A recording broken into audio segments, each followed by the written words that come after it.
नाम राशिद जहीर है और आप देख रहे हैं मेरा न्यूज़ चैनल जिसका नाम है न्यूज़ 9 टीवी। खबर छत्तीसगढ़ की बताऊंगा लेकिन सुननी आपको चाहिए।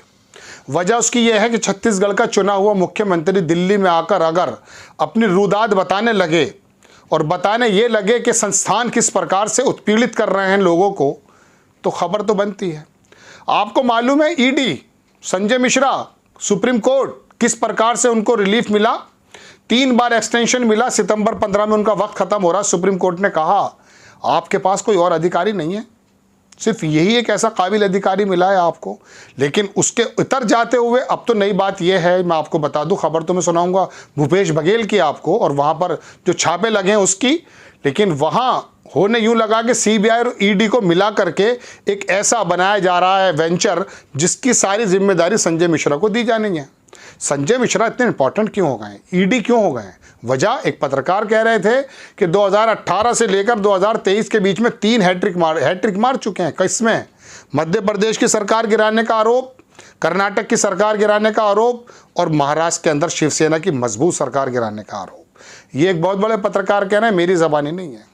अब इतने इंपॉर्टेंट आदमी को तो रखना ही है। सुप्रीम कोर्ट में कहा कि इनको रोका जाना चाहिए। उन्होंने कहा भाई ये अकेले आदमी ऐसे कितने इंपॉर्टेंट हो गए हैं, कल को अगर मैं नहीं आया, जज साहब बोल रहे हैं कि अगर मैं नहीं आया तो क्या सुप्रीम कोर्ट का काम रुक जाएगा? लेकिन बहरहाल कोई दिक्कत की बात नहीं, उनको रोका गया। लेकिन अब वो इन पर निगरानी करेंगे। ईडी काम क्या कर रही है? वो पहुंचे छत्तीसगढ़ और झारखंड। भूपेश बघेल एक ज़बरदस्त काम कर रहे हैं, सबसे बढ़िया छत्तीसगढ़िया नाम चल रहा है। काम भी किया है, गोबर के ऊपर, गाय के पेशाब के ऊपर उन्होंने आदिवासियों को पैसा देना शुरू कर दिया, पेंट बन रहा है वहाँ से, ज़मीनी सारे काम को वो करते हैं। तो आखिरकार उनको किस प्रकार से घेरा जाए? आरोप ये लगाया कि उनके जो ओएसडी हैं विनोद वर्मा, बोले ईमानदार व्यक्ति हैं, बहुत अच्छे मशहूर लोग हैं, जाके देख सकते हैं। उनके घर पर ईडी का छापा लगा, 2-2.5 लाख रुपए मिले, कुछ सोने की चीज़ें मिली। उन्होंने कहा 2005 में ख़रीदा था सोना, उसके बिल मेरे पास हैं, बेटी की शादी के कुछ उपहार भी साथ में थे। लेकिन फिर छापे तो लगने।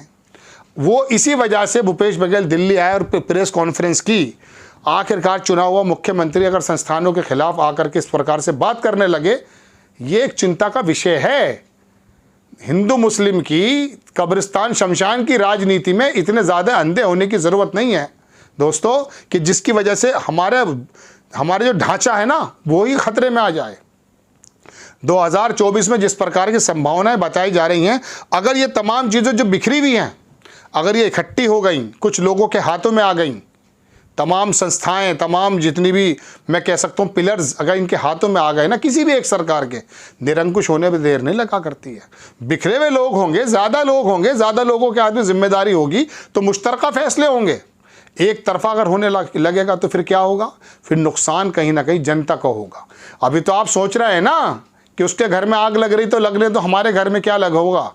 जब परले आती है, जब मुसीबत आती है ना, तो ऊपर से भी आती है और नीचे से भी आती है। मैं खबर को कहीं नहीं और ले जा रहा हूँ, ईडी की मैं बात बताना चाहता हूँ। उनका आरोप है कि ईडी ने इस तरह से छापे मारे हैं, जबकि छत्तीसगढ़ के अंदर विनोद वर्मा जो ओएसडी हैं, जो राजनीतिक सलाहकार हैं, 2018 में जेल में डाल चुकी है रमन सिंह की सरकार, दिल्ली से ही उठाकर ले आई थी पुलिस, तब भी कुछ नहीं निकला था। आखिरकार एक व्यक्ति अपने आप को तमाम कागजात पेश कर रहा है, लेकिन ईडी तो सालों भी जेल में रख सकती है किसी को, यह अधिकार है उसको।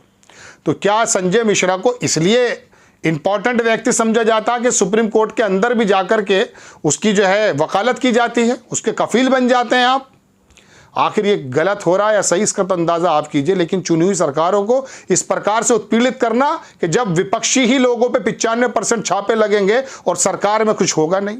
आपको शुभेंदु अधिकारी याद नहीं आते, आपको बिस्वा जी याद नहीं आते, आपको अजीत पवार याद नहीं आए थे? अजीत पवार याद आपको मध्य प्रदेश में आपने कहा 70,000 करोड़ रुपए का घोटाला है, 35,000 का घोटाला, 35,000 करोड़ का घोटाला तो आपने सिंचाई का बताया था।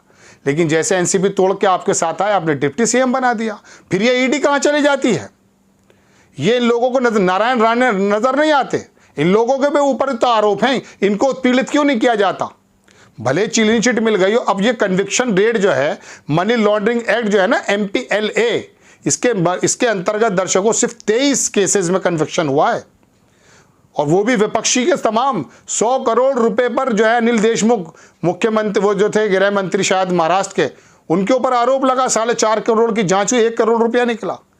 ऐसे ही छत्तीसगढ़ के अंदर 2186 करोड़ रुपए का शराब घोटाला और ये कोयल घोटाला बताया जा रहा है, जबकि छत्तीसगढ़ के अंदर 2000 करोड़ रुपया आबकारी नीति फायदे में है। 3500 करोड़ रुपए का था, 6500 करोड़ रुपए का आबकारी नीति का बजट है जो फायदे में है। तो वो तो काम करके दिखा रहे हैं। अब चूंकि वहां पर वो हार नहीं रहे हैं, लोगों का आरोप है कि भूपेश बघेल ने बहुत शानदार, आप भूपेश बघेल के छत्तीसगढ़ का नाम सुन के ये ना सोचें ये किसी दूसरी दुनिया की बात है, ये आपकी और मेरी दुनिया की बात है। मणिपुर से भी आपको कंसर्न होना है। बहरहाल दर्शकों, हालात ये है कि ईडी अपना काम कर रही है और शायद इसी वजह से लोगों का आरोप है कि इनको इसीलिए रोका जा रहा था कि ये आकर के अच्छी तरह से ट्रीटमेंट करना जानते हैं। लेकिन ये बहुत ही अजीबोगरीब बात है लोकतंत्र में कि एक चुना हुआ मुख्यमंत्री किसी संस्था के सर्वा पर, बल्कि ओएसडी जो हैं विनोद वर्मा, उन्होंने कहा कि डकैती हुई है मेरे घर पर। अगर डकैती हुई है तो डकैत कौन है, अंदाजा कर लीजिए आप।